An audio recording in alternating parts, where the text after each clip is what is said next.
Australia's flag as we now know it is part of our national identity and heritage.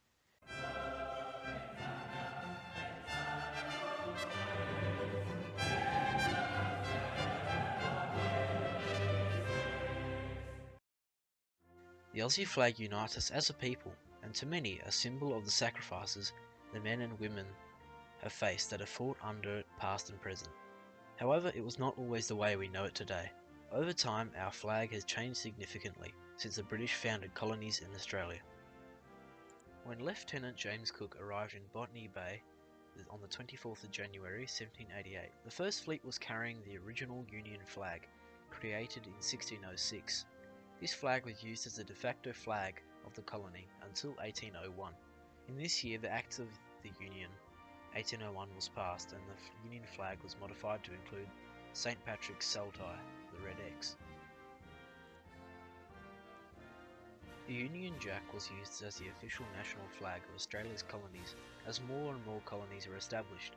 Although variations of the flag existed in each of the colonies, the standard Union flag was considered the official flag.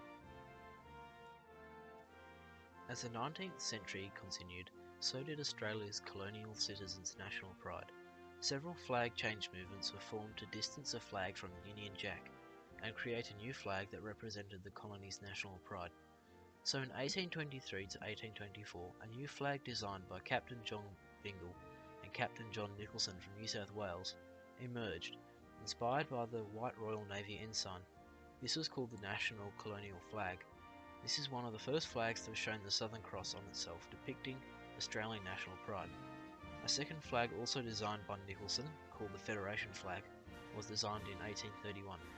This was by far the more popular attempt of the two, and gained momentum as an official flag for Australia. This flag replaced the Red Cross and added a star in the middle as an aesthetic, not for symbolism. Although just a movement, calls for federation and unification of Australia's colonies grew louder, and the Federation flag became very popular, influencing many flags, such as the flag of the Eureka Rebellion in 1854. Let all divisions under arms fall in round the flagstaff!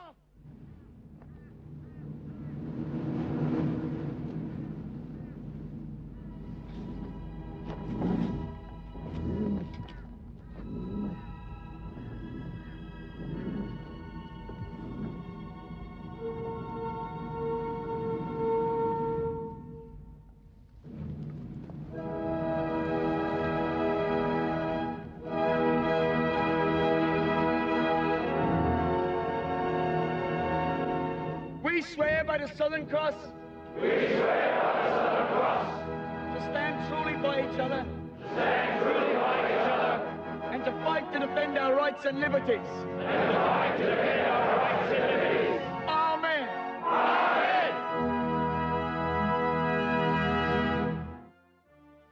In 1849, the Anti-Transportation League, which was formed to stop convicts being sent to Australia, used the Southern Cross in their flag, but this time was set in its natural position instead of the usual symmetrical cross.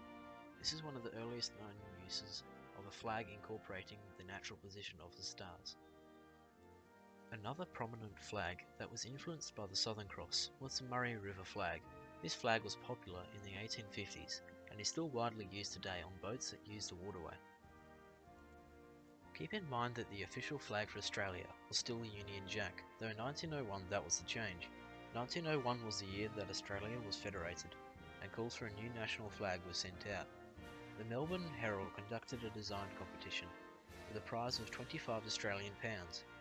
After the Melbourne Herald had conducted the competition, an official competition was held by the Commonwealth Government, attracting over 32,800 entries, including those of the Melbourne Herald's competition.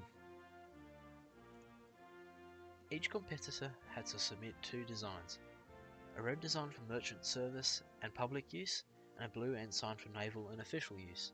The designs were judged by 7 criteria: loyalty to the Empire, history, federation, heraldry, distinctiveness, utility, and last of all, cost of manufacture. In the end, 5 almost identical designs were chosen and the winners shared the prize money. Because of this, a standardized flag was created that incorporated all of the features of the winning design.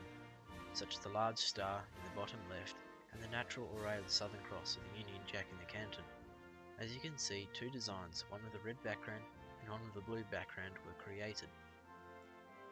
In the years that followed, the national flag of Australia would now be flown at the Olympic Games in St. Louis, 1904, and the blue ensign would eventually be allowed for private and official use alike in 1940. The red design began to be only used on merchant shipping, and a new law was passed that the blue ensign would become the official flag and the red ensign would be used on merchant shipping. Although the red ensign had fallen out of private use, it would still be hung in official ceremonies, and is still flown at Anzac ceremonies today, due to the history of the flag. Well, that's it guys, I hope you learned something from this video.